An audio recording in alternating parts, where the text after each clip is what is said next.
Ассалаумағалейкум, жастардың бастауыш мектебінің әлеуметтік желідегі баршақсын тұрақты көрермендері.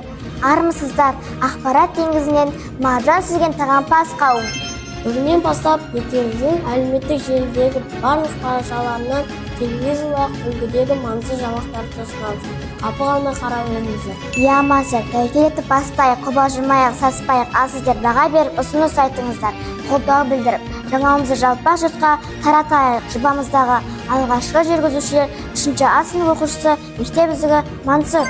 Сондай-ақ ақылына көркі сай сынып оқушысы Аманбай болса.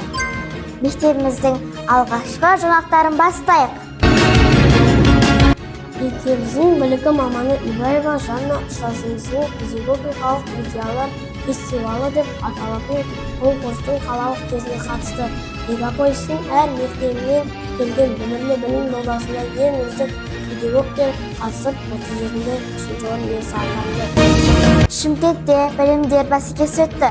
Балалардың білімін тексеру мақсатында қаламызда Алтын Сақа математикалық олимпиаданың аудандық кезеңі өтті. Елімізде 2 бірдей оқушы қатысып, Бужан Ерқадыр 3-ші орын иеленсе, Сапарғали Камила есімді оқушымыз 1-ші орын алып, республикалық кезеңіне жолдама алды.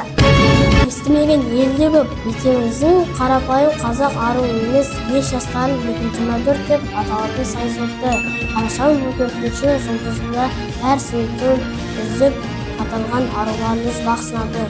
Өздерін таныстырып, салт-дәстүрге негізделген сұрақтарға жауап беріп, киім үлгісін көрсетіп, тіпті өз өнерлерінде ортаға салып үлгерді. Айта кетейік, 5 жастардың 2-ші мәдір атағын 2А сынып оқушысы Қуаныш Аруназ иеленді.